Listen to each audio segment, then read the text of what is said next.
कि राम राम कहने से केवल कल्याण हो जाएगा। ये भाई तुम कितने लोग हो जो राम नाम नहीं बोले? क्या तुम्हारा कल्याण हो गया? तुम्हारा अनुभव हो रहा है? ये धूर्तता के भरे हुए वचन हैं। नाम अपराध में एक अपराध ये भी है, नाम की अवहेलना करना। बाबा ऐसे ऐसा किसी को नहीं देखते थे, रिवाज से रखते थे। तो सीढ़ियों पे बैठ गए भाई जी और श्रद्धा, ऐसा नहीं था। कहा था जयदयाल जी ने, देखें कौन है क्या है। भाई जी धोती कुर्ता चश्मा सीधे साधे है।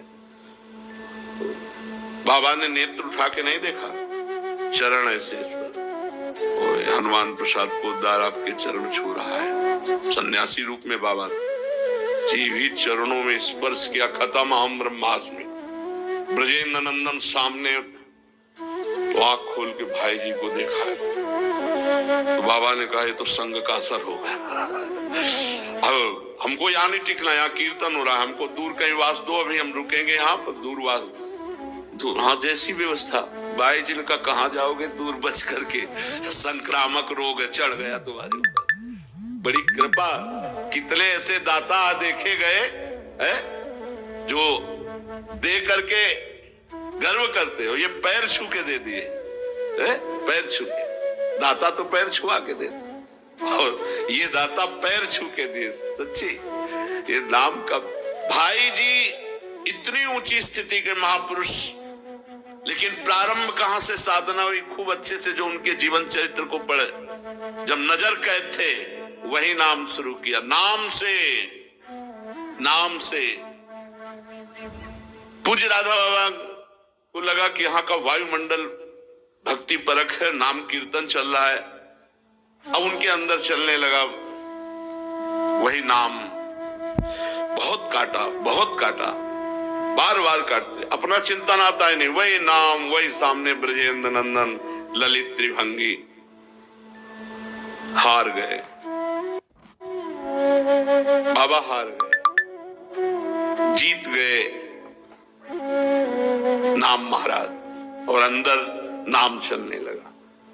फिर इसके बाद बाबा ने कहा यहाँ नहीं, वृंदावन जाएंगे, क्योंकि ब्रजेंद्र नंदन ने अपनी तिरछी कटाक्ष जिससे मारी न, चाहे परमहंस सुखदेव जी हो, चाहे राधा बाबा हो, चाहे मधुसूदन सरस्वती, जो बड़े बड़ों को गिरा दिया, बड़े बड़ों को अपना दासत्व प्रदान कर दिया। श्री राधा बाबा ने कहा कि हम वृंदावन जाएं। भाई जी ने कहा हम जाने ही नहीं देंगे। बोले वो टिकट नहीं कटवाओगे ना, हम तो पैदल चले जाएंगे। तो भाई जी ने कहा जब जाने देंगे ना तब। बोले अब सुबह जाएंगे, आप रोक नहीं सकते, हमने जो निश्चय किया वो पक्का किया है। मुस्कुरा के भाई जी ने कहा जाके दिखाओ। तो उन्होंने सोचा कि मतलब रोक लेंगे ऐसे। रात्रि में भगवान श्री कृष्ण चंद्र जी प्रकट हुए और कहा तुम वृंदावन जाना चाहते हो, किसके लिए? मेरे लिए। मैं इस समय भाई जी हनुमान प्रसाद पोद्दार के हृदय में स्वयं बैठा हूं, उनका शरीर साक्षात वृंदावन है, मैं इसी के अंदर केली कर रहा हूं। सुबह उठे, बोले जीवन में नहीं जाएंगे। बोले क्यों? बोले आजीवन वृंदावन का वास का जैसे संकल्प लेते हैं, हम आजीवन आपके शरीर के साथ का संकल्प लेते हैं। जहां आपका शरीर वहीं मैं रहूंगा। बस फिर जुगल नाम चलाया, राधा कृष्ण राधा कृष्ण राधा कृष्ण। फिर आगे जब और तो बस फिर राधा राधा राधा राधा राधा। इसीलिए उनका नाम राधा ही बाबा पड़ गया, जो नाम की महिमा पे बोले। हमें तो सबसे ज्यादा लगा कि सुनने वालों के दुर्भाग्य है, इनकी निष्ठा खत्म हो जाएगी और ये कहां फिर उद्धार इनका कहां होगा? कहां होगा उद्धार? ये लीला में प्रवेश पाएंगे, ये ब्रह्म चिंतन करेंगे। ब्रह्म चिंतन क्या होता है? कोई चिंतन ना होना। जैसे गाढ़ निद्रा, सुषुप्ति, कोई चिंतन नहीं, ऐसे वो ब्रह्मबोध संपन्न महापुरुष होता है। न सच्चिंतन ना सच्चिंतन, क्योंकि चिंतन का विषय अंतःकरण है, स्वरूप नहीं। वो अंतःकरण को रद्द कर देता है। चिंतन रहित का कोई वृत्ति ही नहीं उदय होती। शांत, तभी तो शांत शब्द है। ज्ञानी में क्या है? शांत रस। कैसे? गुरुजनों की लंगोटी नहीं धोई, ब्रह्म बोध संपन्न महापुरुषों की चरण धूलि माथे पे नहीं डाली, कैसे शास्त्रों को समझेंगे। नित्याकरण वर्णन रथ तदंगारहात्मनाम तत्पदाम भोजो प्रेम भृताम जानत ही प्रेक्षे पिन्नात्यो रसहा। जो वृंदावन की महिमा सुनता है, वृंदावन नाम रटता है, वृंदावन नाम सुनता है, उसे श्री राधा कृष्ण की प्राप्ति होती है। और खास बात, जो वृंदावन वास करने वाले हैं, उनके चरणों की यदि सेवा नहीं बनी, उनका संग नहीं हुआ, तो वृंदावन के नाम में, वृंदावन धाम में रति नहीं हो सकती। वृंदावन वास करने वाले किसी वृंदावन वासी की चरण परिचर्या बने, उससे अपनापन हो और वो कृपा करे, तो वृंदावन धाम और वृंदावन नाम में प्रीति हो जाए। और जिसको भी हुई होगी आज तक, वो ऐसे ही हुई होगी, किसी वृंदावन वासी की कृपा हुई होगी, तभी वो वृंदावन की प्रति अपना भाव, अपनापन और या नाम के प्रति प्रीति, बिना भगवत प्रेमी महात्मा के, वो तो मत की रति गति भूति भलाई, जब जही जतन जहां जय पाई, सो जानो सत्संग प्रभाव, लोकहु वेदना अनुपाओ। चलते हैं श्रीमद् भागवत महापुराण, भगवान सच्चिदानंद जी की बड़ी मंगलमयी लीला। जब देखा कि गोकुल में बड़े बड़े उत्पात हो रहे हैं, तो ब्रजवासियों की संगोष्ठी हुई। बड़े बूढ़े ब्रजवासी संबंध बाबा को बीच में बैठाल करके सलाह की। छठवें दिन पूतना का आना, शकट का गिर करके फिर भी लालजू को बच जाना, तृणावर्त का भगवान को आकाश में उड़ा ले जाना, फिर भी बच जाना, कई ऐसे विघ्न उपस्थित हुए। तो उनको लगा कि हमको स्थान परिवर्तन करना चाहिए। तो उपनंद जी ने कहा कि बिल्कुल ठीक बात है, लाला के लिए सब कुछ सहा जा सकता है, अपने लाला की रक्षा के लिए हमको गोकुल छोड़ देना चाहिए, क्योंकि हमें लगता है असुरों को पता चल गया है, तो स्थान परिवर्तन कर देना चाहिए। तो उपनंद जी से पूछा कहां चला जाए। तो उनका वनम वृंदावनम नाम पशव्यम नवकाननम गोप गोपी गवाम सेव्यम पुण्यादि तृणवीरुधम। वृंदावन चला जाए। वृंदावन नाम का एक वन है, उसमें छोटी छोटी बड़ी बड़ी बहुत कुंज निकुंजे, बहुत से वन है, खूब हरा भरा वन है, बड़ा पवित्र पर्वत, घास, हरी भरी लता वनस्पतियां, ये सब हमारे पशुओं के लिए बहुत हितकारी रहेगी। गोप गोपी और गायों के लिए सुविधा का ही नहीं, परम पवित्र सेवन करने योग्य है। यदि आप सबको हमारी बात जचती हो तो आज ही हम चल देते हैं वृंदावन के लिए, देर ना की जाए। अब तो सब ब्रजवासी कितना प्रेम करते हैं, किसी को भी अपने मकान महल से प्रीति नहीं। पूरा गोकुल दिव्य उत्सव ही मनते रहे हैं। नंद बाबा का दिव्य भवन, सब ब्रजवासियों के दिव्य, सब छोड़ दिया, लाला के निमित्त सब छोड़ दिया। छकड़े जोते गए, आगे लाखों गोप सेवक गौओं को लेकर सब अपनी अपनी दल की दल, आगे गौएं और पीछे छकड़े, ऐसे चला जाए। उपनंद की बात सुनकर सभी गोपों ने एक स्वर में कहा बहुत ठीक, बहुत ठीक। सबका एक ही मत था। सब लोगों ने अपनी झुंड की झुंड गायें इकट्ठी की। छकड़ों पर वो थोड़ी सामग्री ला दी गई जो 2-4 दिन भोजन की व्यवस्था हो सके। सब वृंदावन की यात्रा के लिए तत्काल तैयार हो गए। ग्वालों ने बूढ़ों, बच्चों और गोपियों को, सामग्रियों को छकड़ों पर, उनके पीछे लाखों सैनिक धनुष, बाण, तलवार, ढाल बड़ी सावधानी से लेके चल रहे।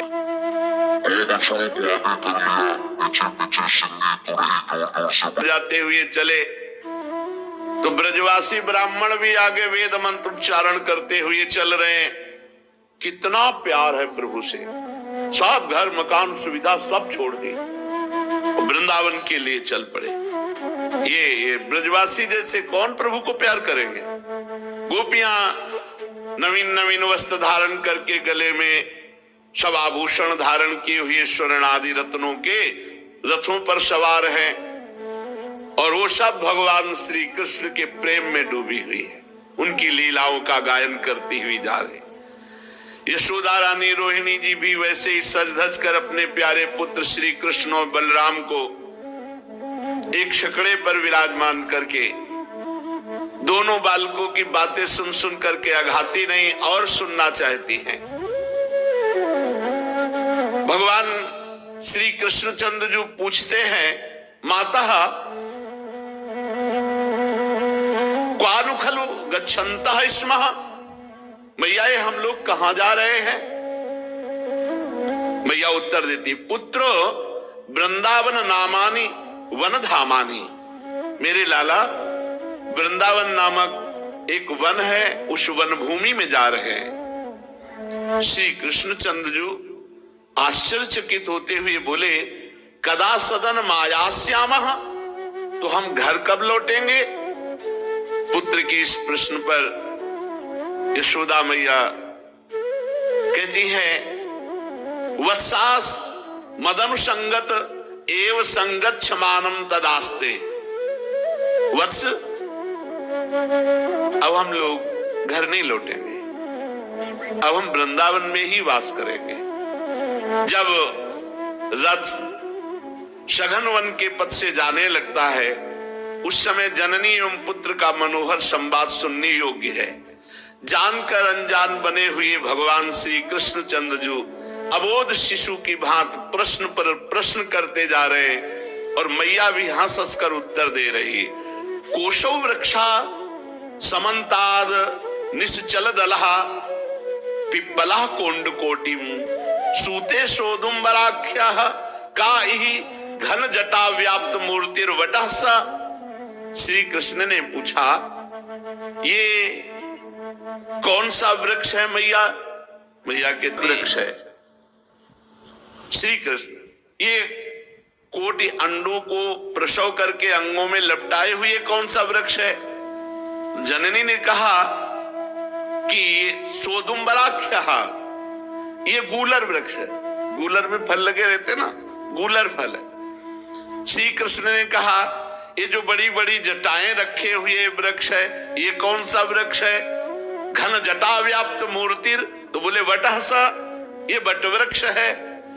अच्छा मैया, इस प्रकार वन में जाते समय की विचित्र प्रश्नावली, जननी पुत्र का ये मनोहर संवाद गोप गोप सुंदरियां सुनती हैं और अब मानो अमृत में डूब जाती हैं। आश्चर्य है कि अपने अपने रथ पर प्रत्येक गोप सुंदरी को श्री कृष्ण का रथ अपने ही नजदीक लग रहा है। लाखों रथ लाखों छकड़ों में सब बैठे, पर सब ऐसे ही जैसे निकुंज में श्री प्रियालाल विराजमान है, असंख्यों सहचरियां हैं, तो हर सहचरी के सामने प्रिया प्रीतम है। ऐसा नहीं कि पीछे वाले को बड़ा उचक करके परेशानी हो रही हो कि अब हमारा तो नंबर ही नहीं लग रहा दर्शन में। सब सखियों को सेवा और सब सखियां सीधे प्रिया प्रीतम को देखती, कोई बीच में आड़ नहीं होती। ऐसे ही एक छकड़े पर कृष्ण बलराम है, लेकिन वो छकड़ा सबके समीप चल रहा, सब बातें सुन रही प्रभु की, सब आनंद मगन हो रही है।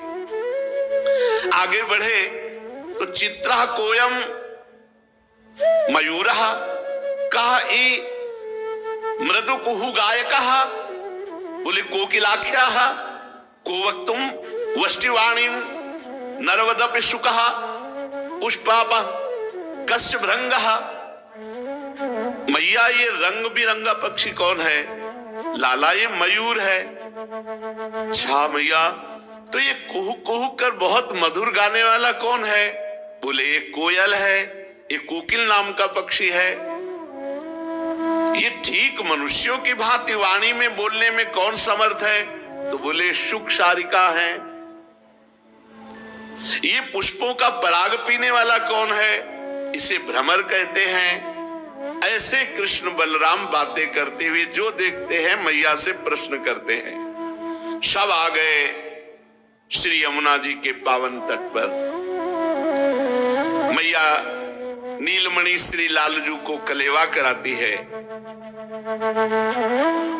पर इतने सरल कहां है कि शांत बैठकर कलेवा कर ले।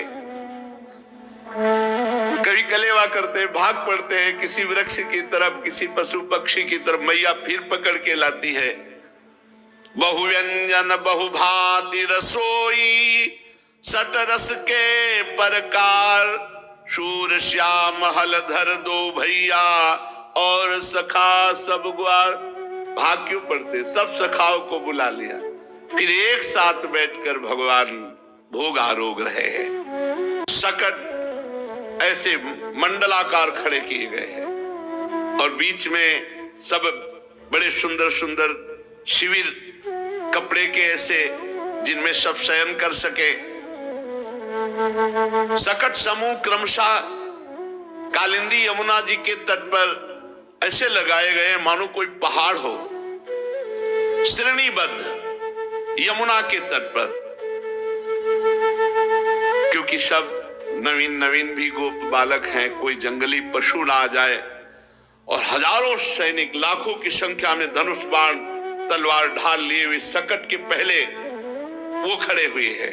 ऐसा लग रहा है कैलाश पर्वत विराजमान हो गया। इतने सुंदर सुंदर शिविर लगे हुए हैं, सकट है, आसपास सब सैनिक है और बड़े बलवान गोप बड़ी सावधानी से वीरासन में बैठ करके सबकी रक्षा करें।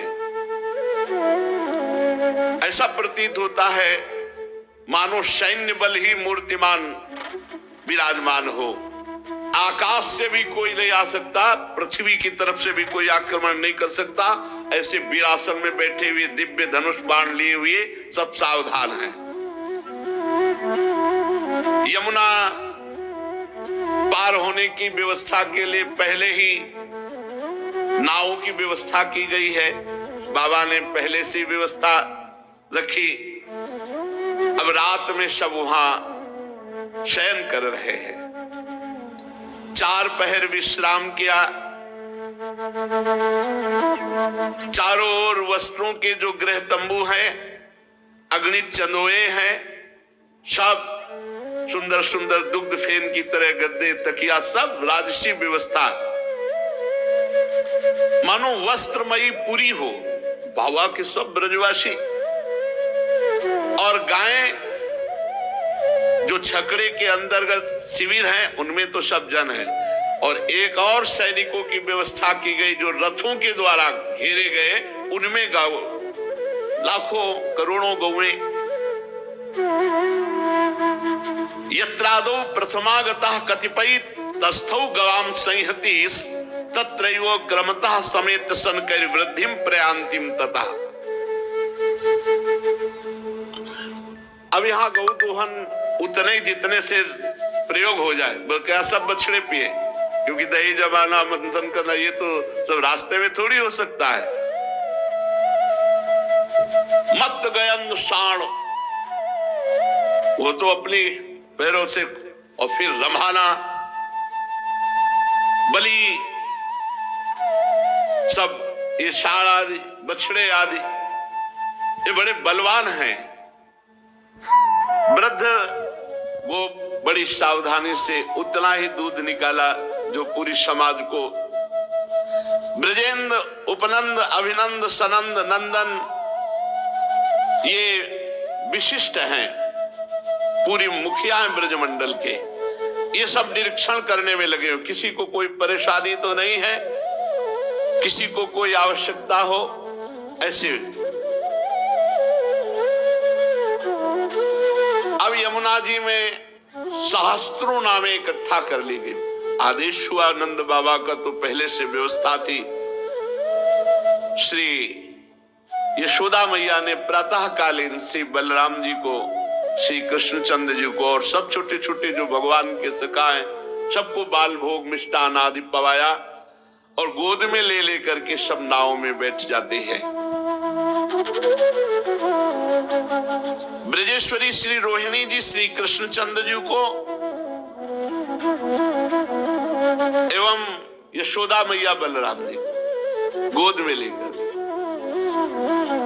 सुंदर नाव से यमुना जी के दर्शन करते हुए पार होते हैं। पार होते ही भगवान श्री कृष्णचंद्र जी तो खेलने लगते हैं। फिर मैया रुकती, नहीं ये यात्रा है, कहीं इधर उधर न चले जाना, यहाँ जंगली पशु हैं। गोद में उठा लेती है। गोप रमणिया नाव में बैठकर मंगलमय गान करते हुए पार होती हैं।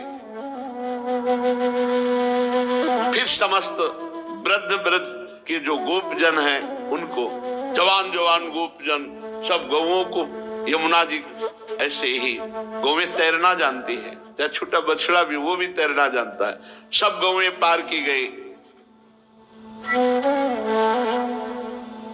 अब धीरे धीरे श्री वृंदावन की तरफ आ रहे हैं। गायों को जो दूध नहीं देती है ऐसे छोड़ देते हैं, बछड़े बैल छोड़ देते हैं। रात्रि में ऐसे लोग जो इनका अहित करते हैं वो लोग घूमते रहते हैं, गाड़ी में चढ़ाया और बद स्थान में ले जाते हैं। जो ऐसे तो प्लास्टिक खाती हैं गौएं, इधर उधर पड़ी वस्तुएं पाती हैं और फिर उनके उदर में वो सब विकार, फिर वो मर जाती हैं। हमें लगता है गांव में हमने देखा कि पहली रोटी गाय के लिए बनती थी, हर घर में बनती थी। अगर महीने में 100 रुपये भी गौ सेवा के लिए निकाले एक एक लोग, तो हमारी गायों की दुर्दशा न हो। जहां गौशाला हो वहां पहुंचा दें, या ऐसे गौशाला बनाए जिसमें 4 लोग सेवा कर सके गौओं की। तो अब लोग वो गाय ज्यादा रखते हैं कि 50-60 रुपया लीटर जा रहा, 20 लीटर हुआ तो इतना हो गया। और गौ कृपा की बात नहीं सोचते कि अगर गौ की सेवा करेंगे जब भगवान ने की तो कौन सी धनराशि कमी रह सकती। सच्ची मानो, गौ का दूध एक आदमी को पियाओ, एक को भैंस का पियाओ, पक्का। और फिर भैंस वाले को देखो तो मोटा आपको भैंस वाला मिलेगा, गौ वाला तो मोटा नहीं मिलेगा, लेकिन उछाली गौ वाले में होगी, तेजस्विता गौ वाले में होगी। भैंस वाले में वो तेजस्विता नहीं होगी, उसमें चर्बी चाहे भले बढ़ जाए, मोटापा तो आ जाएगा, लेकिन उसको उछाली नहीं आएगी। अच्छा, दूध रख के देखो दोनों का, तो गाय के दूध में आपको स्वर्णिम कांति मिलेगी। शुद्ध देसी गाय के दूध में स्वर्णिम कांति मिलेगी। भगवान गौएं, गोप लोग आसपास से घेरे हुए तुमुल नाद करते हैं और गौओं को आगे बढ़ने की प्रेरणा देते हैं। गायें अपने बछड़ों को चाटते हुए देखते हुए बड़े आनंद से आगे बढ़ रही हैं। असंख्य गो बछड़े हैं, सब निशंक यमुना जी के पार हुए। जिन बछड़ों के अभी सींग नहीं उठे, छोटे छोटे बड़े सुंदर, ऐसे उल्लास पूर्वक, शरीर छोटा है पर वेग बहुत है, उछाली बहुत है। बड़ा सुख मिलता है जब गाय को ऐसे गले लगा के, लेकिन मर कहीं वो तो मत लगा दो, खाले वो सींग मार देगी। बहुत सीधी कोई कोई गाय होती है तो जैसे ऐसे दुलार करो ना तो एक भागवती का आनंद मिलता है। लेकिन संभाल के भागवती का आनंद लेने के चक्कर में किसी ऐसी गाय को गले मत लगा लेना जो मारती है। वो पुच्छ ऊपर उठा करके बछड़े जब भागते तो भगवान को बैठे छकड़े में अच्छा नहीं लगता, वो भी उनके साथ खेलना चाहते थे, क्योंकि सब भगवत स्वरूप। जानते हो भगवान के समय की गाय कौन थी? श्रुति, वेद की ऋचाएं गौओं का रूप धारण किए हुए थी। गाय आगे, बीच में बछड़े, और जो नवप्रसूत बछड़े अभी नए नए तो वो तैर नहीं सकते, तो विशाल बलवान गोप अपने कंधों पर लेकर उन्हें नाव में बैठ करके ऐसे पार करते। श्री कृष्णचंद्र बलराम अपने विशाल सकट पर ब्रजेश्वरी और रोहिणी के पार्श्व में गोधन को देख रहे हैं, यमुना जी को देख रहे हैं। ऐसे देख रहे प्रेम नेत्रों से मानो प्रथम बार देखा हो। आनंद का पार नहीं है। अपने कर कमल को नचा नचा करके कभी रोहिणी मैया, कभी यशोदा मैया को देखो मैया वो बछड़ा, देखो मैया वो यमुना जी कैसी, देखो मैया ऐसे। कभी एकदम मैया से छुड़ा करके भाग पड़ते हैं, माताएं उनके पीछे सजग हैं, भाग करके उनको पकड़ लेती हैं। धीरे धीरे वृषभों का दल सब कालिंदी के उस पार